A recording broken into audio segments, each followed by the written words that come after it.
बढ़ते आगे, देश की इकॉनमी को और ज्यादा रफ्तार देने के लिए 2047 तक विकसित भारत के लक्ष्य को पूरा करने के लिए मोदी सरकार ने साल 2025 में एक के बाद एक कई बड़े आर्थिक फैसले किए। और अब इंश्योरेंस सेक्टर में एफडीआई को लेकर एक और बड़ा फैसला लिया गया है, जिसे ऐतिहासिक भी कहा जा सकता है, क्योंकि अब बीमा क्षेत्र में एफडीआई को लेकर कोई भी लिमिट नहीं होगी। मतलब 100% तक की छूट को मंजूरी मिल गई है। पिछले कई वर्षों से जारी जिद्दोजहद और स्टेक होल्डर्स के साथ सलाह मशवरे के बाद केंद्रीय मंत्रिमंडल ने शुक्रवार को बीमा क्षेत्र में विदेशी प्रत्यक्ष निवेश यानी कि एफडीआई को 74% से बढ़ाकर 100% करने वाले प्रस्ताव को मंजूरी दे दी है। नए फैसले का असर क्या होगा, इसका नफा नुकसान क्या है, इस पर भी हम चर्चा करेंगे। लेकिन पहले जान लीजिए कि वित्त मंत्री निर्मला सीतारमण ने इसी साल अपने बजट भाषण में ही नए वित्तीय सुधारों के तहत विदेशी निवेश की सीमा को 74% से बढ़ाकर 100% करने का प्रस्ताव रखा था, जिसे पीएम मोदी की अध्यक्षता में केंद्रीय कैबिनेट ने शुक्रवार को मंजूरी दे दी। इस प्रस्ताव को लोकसभा बुलेटिन में चर्चा के लिए सूचीबद्ध 13 विधेयकों में शामिल कर लिया गया है। उम्मीद है कि बीमा कानून संशोधन विधेयक 2025 को संसद के शीतकालीन सत्र में ही पेश किया जा सकता है और शीतकालीन सत्र 19 सितंबर को खत्म हो रहा है, यानी उससे पहले ही यह बिल संसद के पटल पर रखा जा सकता है। कैबिनेट के इस फैसले से बीमा क्षेत्र में ज्यादा विदेशी पूंजी आएगी, प्रतिस्पर्धा बढ़ेगी, जिसका लाभ ग्राहकों को मिलने की उम्मीद है। निवेश के जानकार मानते हैं कि इससे बड़ा फायदा आम लोगों को मिलेगा, जिनके पास विकल्प बढ़ जाएंगे और निवेशक अपनी जेब के हिसाब से बेहतर बीमा पॉलिसी खरीद पाएंगे। इंश्योरेंस कोई बहुत बड़ा स्ट्रेटेजिक सेक्टर नहीं है, कस्टमर ओरिएंटेड सेक्टर है और जितना कंपटीशन बढ़ेगा उतना देश के लिए अच्छा है, क्योंकि नए प्रोडक्ट आएंगे, अच्छी सर्विस मिलेगी और देश को फॉरेन डायरेक्ट इन्वेस्टमेंट भी मिलेगा। तो मुझे लगता है कि किसी भी रूप में यहाँ कोई नुकसान नहीं है।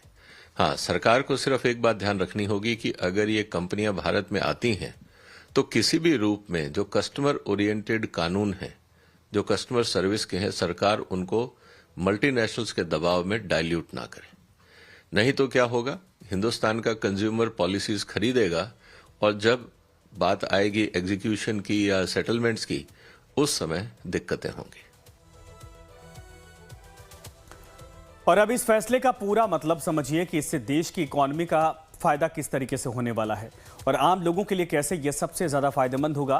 तो 5 बड़े पॉइंट आपके सामने रखते हैं। पहला, बीमा के प्रीमियम कम होने की उम्मीदें हैं, क्योंकि विदेशी कंपनियों के भारत में आने से कंपटीशन बढ़ जाएगा, जिससे कंपनियों को ग्राहकों को आकर्षित करने के लिए प्रोडक्ट सस्ते करने पड़ेंगे और इसका सीधा फायदा पॉलिसी धारकों तक पहुंचेगा। दूसरा, बीमा के अलग अलग और बेहतर प्रोडक्ट आएंगे। 100% एफडीआई से अंतर्राष्ट्रीय कंपनियां और उनके नए प्रोडक्ट भारत में उतारे जा सकते हैं, जिससे नए और बेहतर इंश्योरेंस प्लान्स मौजूद होंगे। तीसरा, ग्राहकों के लिए बेहतर सेवा और नई टेक्नोलॉजी। विदेशी कंपनियों के पास हाई क्वालिटी का ग्राहक सेवा, डिजिटल तकनीकी और प्रोसेसिंग होती है। इससे क्लेम पाने का प्रोसेस आसान हो जाएगा और सर्विस एक्सपीरियंस भी बेहतर हो जाएगा।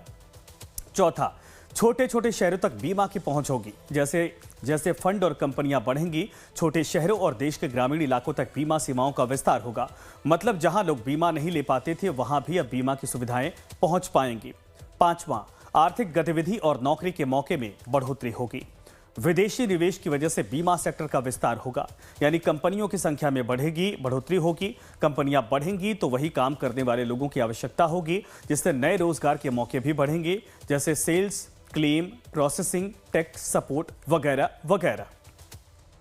अगर इस नए विधेयक को संसद की मंजूरी मिल जाती है तो भारत में इंश्योरेंस सेक्टर में दुनिया की बड़ी इंश्योरेंस कंपनियां ज्यादा निवेश कर सकेंगी। साथ ही भारत की इंश्योरेंस कंपनियों की भी ग्लोबल पहचान बन जाएगी।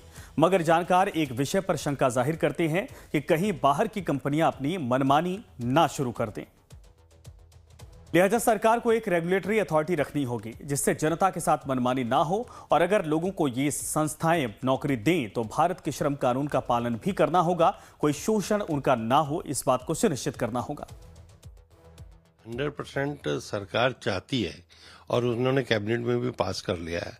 ठीक है, हमारे यहाँ इन्वेस्टमेंट आना चाहिए, फॉरेन इन्वेस्टमेंट आना चाहिए, वो जरूरत है देश के लिए, लेकिन ऐसी इंडस्ट्री में जहां पर कि आप उसको कंट्रोल कैसे करोगे। रेगुलेटर जो है आईडीए, वो क्या उसको रेगुलेट कर पाएगा? यानी ये तो नहीं होगा कि वो जो कंपनियां यहाँ आएंगी उसके बाद वो जनता को लूटना शुरू कर देंगी, यानी उनके ऊपर कंट्रोल कैसा होगा। अब आप देखिए जो प्राइवेट बैंक हैं या और फॉरेन बैंक हैं जिसके अंदर एफडीआई है, वहाँ आपकी लिमिट है, लेकिन उसके बाद भी है। और उनकी हालत क्या है, वो किस तरह से मैनिपुलेट करते हैं, चार्जेस लगाते हैं, सब कुछ करते हैं। तो यहाँ आने के बाद क्या इंश्योरेंस आम लोगों के लिए अवेलेबल हो? तो आंकड़ों के मुताबिक अब तक बीमा क्षेत्र ने प्रत्यक्ष विदेशी निवेश के जरिए 82,000 करोड़ रुपए की एफडीआई आकर्षित किए हैं। खास करके नवंबर महीने में भारत के इंश्योरेंस सेक्टर ने जोरदार वापसी की है। नया बिजनेस प्रीमियम साल दर साल आधार पर 23% बढ़कर 31,119.6 करोड़ रुपए तक पहुंच गया है। लेकिन इसकी चर्चा इसके नफा नुकसान को लेकर भी तेज है। पिछले 3 दशकों से बीमा सेक्टर में काम कर रहे CB पांडे इस फैसले के दोनों पहलू को करीब से समझा रहे हैं। इंश्योरेंस कंपनी में चुनौतियां ये हैं कि जो प्लान हैं वो बहुत लिमिटेड से प्लान हैं। उसमें ऐसा नहीं है कि बहुत सारे प्लान हो जिसमें हम सेलेक्ट कर सकें। कुछ लिमिटेड से प्लान है जिसमें ही सेलेक्ट करना होता है। और कुछ कंपनियों के पास कुछ अच्छे प्लान हैं, कुछ कंपनियों के पास अच्छे प्लान नहीं हैं। तो हमें लोगों को जो हमारे कस्टमर को जो सूट करता है उसके हिसाब से हमें प्लान सेलेक्ट करना पड़ता है। फॉरेन इन्वेस्टमेंट से फ़र्क पड़ेगा क्योंकि कंपनियां और भी कंपनियां बाहर से आएंगी। तो हमारे सेक्टर में जो इंश्योरेंस सेक्टर में क्या होगा कि बहुत सारे प्लान आएंगे, बहुत सारी तरह के जो है इन्वेस्टमेंट आएंगी जो, तो उसमें हमें सेलेक्ट करने के लिए, चूज करने के लिए हमारे पास ऑप्शन होगा कि मुझे क्या क्या चाहिए और मुझे क्या नहीं चाहिए। अभी क्या है कि अभी हमारी मजबूरी है कि जो एक कंपनी है उसके बाद जो प्लान है उसी में से मुझे लेना है। कुल मिलाकर इस कदम से विदेशी कंपनियां भारत आने के लिए प्रोत्साहित तो होंगी, लेकिन इस फैसले की कामयाबी इस बात पर निर्भर करेगी कि वो अपने प्रोडक्ट्स को लोगों तक कैसे पहुंचाती हैं।